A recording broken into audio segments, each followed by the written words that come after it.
Bonjour à vous. C'est Alexandre. Sous la Varangue, c'est votre émission. Sous la Varangue est une émission culturelle consacrée à l'art, aux traditions, à l'histoire et à l'événementiel. Aujourd'hui, je vous emmène aux Journées Portes Ouvertes 2024 à la Grande Chaloupe avec l'association Titre. Nous allons nous intéresser à des motos vintage, des mobylettes 103 de l'époque ou sinon des Suzuki des années 90 et d'autres surprises. Et c'est tout de suite dans Sous la Varangue.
Aujourd'hui, je suis en compagnie de monsieur Stéphane Payette, président de l'association TS 974 Moto Vintage. Voilà. Et là, nous sommes aux Journées Portes Ouvertes ici à la Grande Chaloupe. Payette Stéphane, président de l'association TS 974 et des motos vintage basée au Tampon. Et alors là, on peut voir une superbe collection de motos. Là, on peut voir des mobylettes. Ça, les mobylettes, ça rappelle de bons souvenirs, justement. Moi, j'ai des frères qui sont un peu plus âgés que moi, qui ont eu des mobylettes lorsqu'ils étaient lycéens. Voilà. Après, il y a des motos un peu plus puissantes, justement pour le... Voilà, c'est des motos 500, oui, c'est des 500 2 temps. Et pareil, c'est des motos de 1989. Comme nous regroupons tout ce qui dit les motos vintage, en fait, nous l'ouvrons du 50 cm3 au 1000. Hein. Et puis, nous avons décidé d'ouvrir l'association là pour rénover ces motos. Pour que les jeunes qui grandissent, qui connaissent ces motos-là. Ouais. Parce que si nous ne rénovons pas ces motos-là, les jeunes ne les connaîtront pas. C'est dommage. Mais que ça, la donne à où l'idée justement de rénover toute ce bande de motos-là?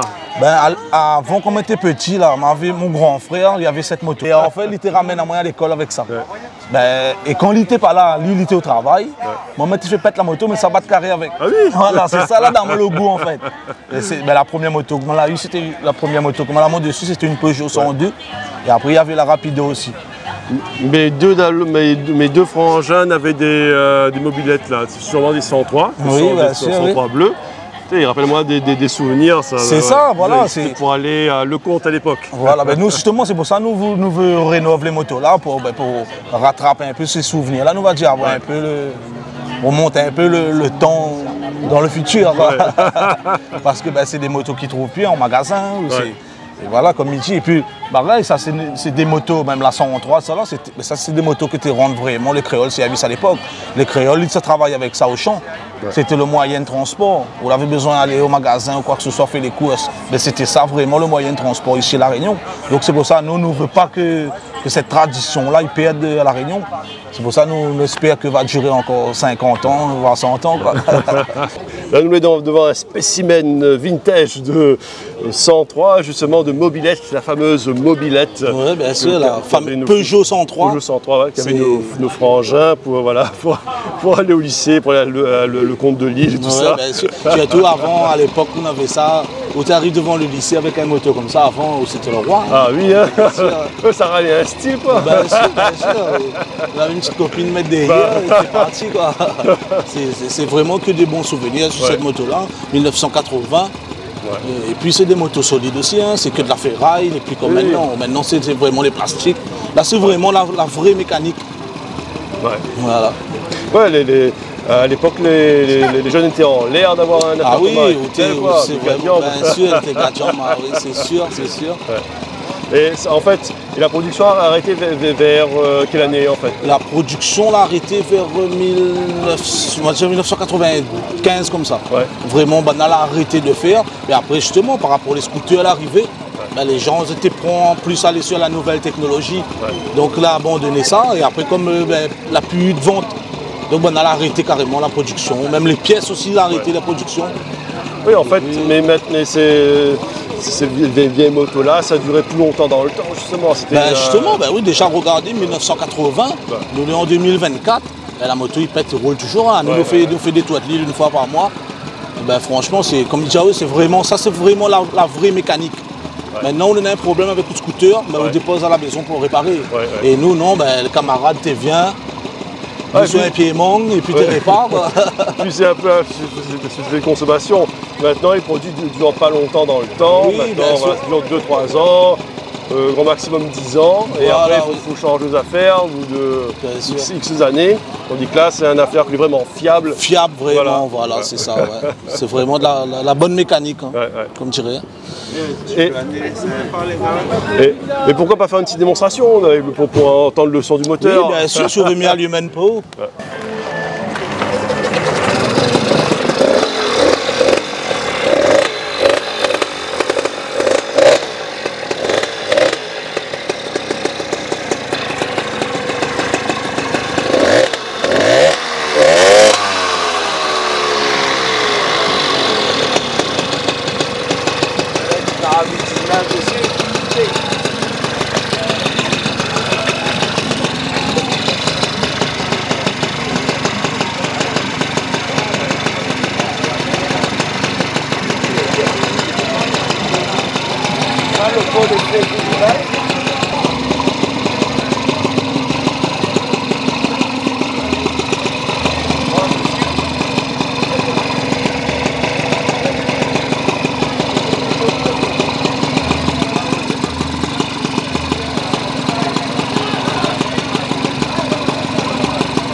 Là, nous sommes devant un superbe Suzuki. Voilà. Suzuki 125 ERG Gamma, pour les connaisseurs.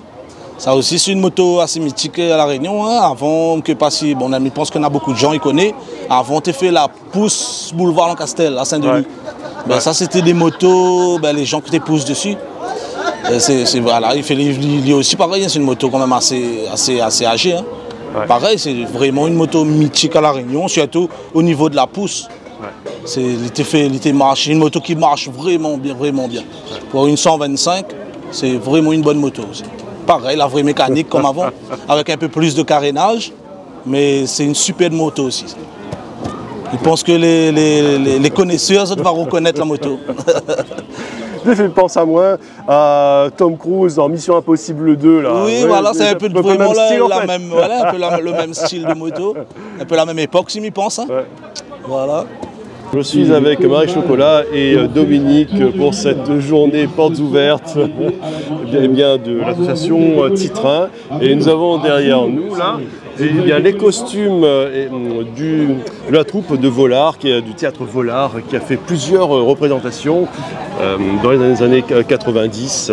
Et les gens venaient depuis la possession jusqu'ici en train, en passant sous le tunnel avec les autorails pour assister à ce spectacle. Bonjour, je suis Marie Florestan, dite Chocolat. Alors pour cet événement Petit Train, du coup j'ai été contactée par les amis des amis pour apporter mon savoir-faire dans le milieu de la mise en scène de costumes.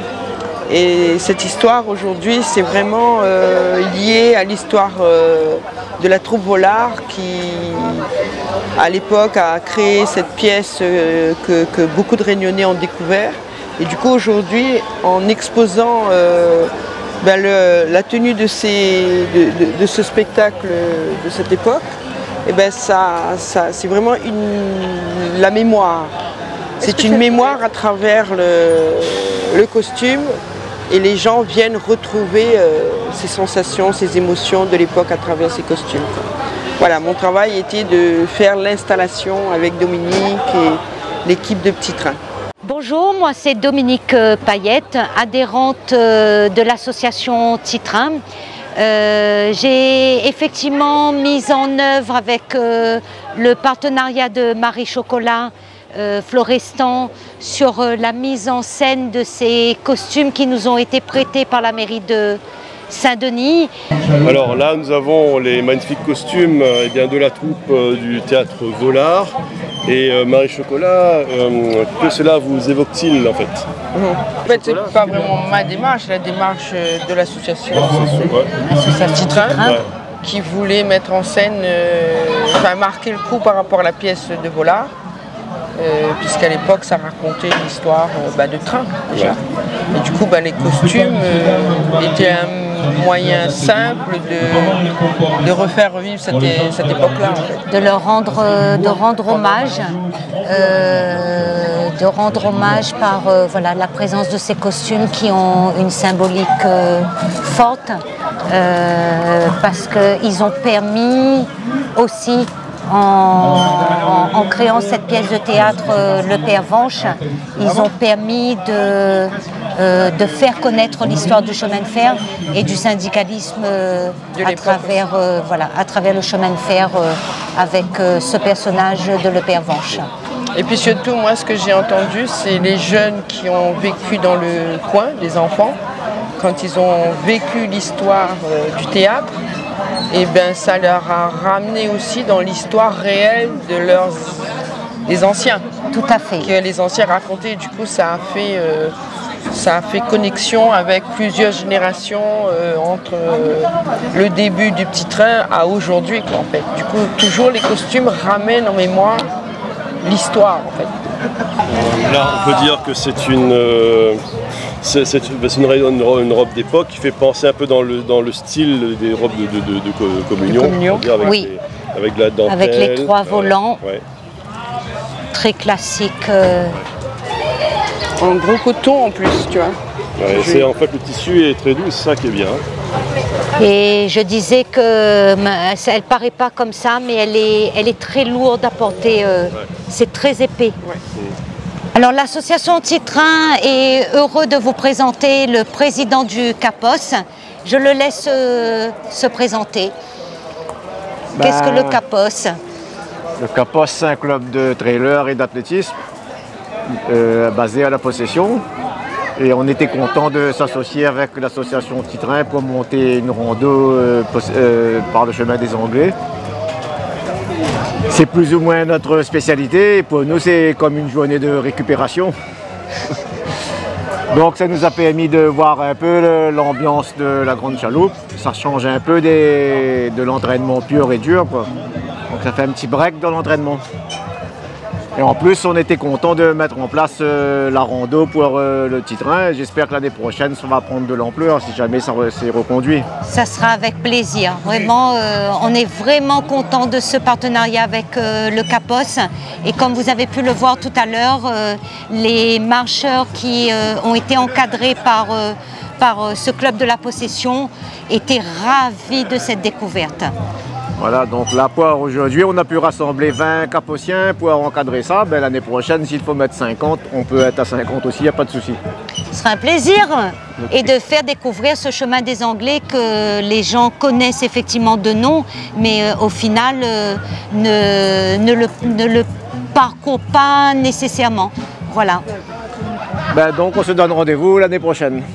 Merci Monsieur Delgar. Alors je suis contente d'être avec 3 des marcheuses qui ont participé à la marche du chemin des Anglais. Donc l'idée là, c'est de donner les impressions sur cette marche qu'elles ont faite sur le chemin des Anglais pour rejoindre la Grande Chaloupe. Il faut savoir que ce chemin était utilisé par nos anciens pour rejoindre la Grande Chaloupe, la gare de la Grande Chaloupe. Donc je vous laisse, mesdames, donner vos impressions sur cette marche. Déjà, moi je suis contente d'avoir enfin pu faire cette balade. Ça fait longtemps, je suis réunionnaise, mais ça fait très longtemps que j'entends parler du fameux chemin des Anglais. Je n'avais jamais eu l'occasion de le faire. Donc je remercie déjà l'association de nous avoir proposé cette activité. Le chemin était super propre, dur.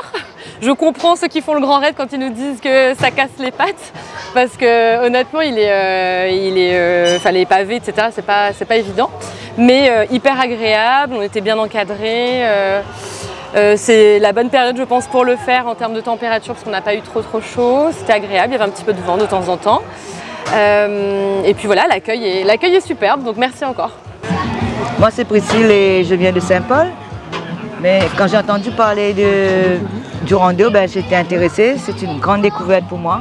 C'était très dur, je vous dis pas. Merci aux gens de Capos qui étaient là pour nous entraider, pour nous soutenir. Mais c'était très bien. Merci beaucoup. En effet, le Capos a été le partenaire encadrant. Le Capos, c'est le club d'athlétisme de la Possession qui a encadré les marcheurs en partenariat avec l'association Titre. Donc moi, c'est Nathalie, je viens de Saint-Leu et grâce à Priscille, j'ai pu enfin découvrir la deuxième partie du chemin des Anglais parce que je connaissais l'autre partie qui va à Saint-Denis et pas du tout celle-ci. Ça faisait très longtemps aussi que j'avais envie de le faire et du coup, grâce à elle, on a pu découvrir cette marche très sympa avec des points de vue magnifiques, un très joli parcours, pas facile mais ça va. Et combien de temps ça vous a pris 2h30 pour faire la marche et grâce à Priscille, du coup, on a pu découvrir l'association Titrin aussi avec cette journée où on découvre la Réunion longtemps et ça c'est très chouette de pouvoir refaire un retour en arrière. Voilà. On vous en remercie pour votre présence. Merci à vous en tout cas. J'espère que ces journées portes ouvertes 2024 à l'association Titrin, à la Grande Chaloupe, vous ont fait rêver. Et moi, je vous souhaite une bonne journée et je vous donne rendez-vous pour un prochain numéro de Sous la Varangue. À très bientôt.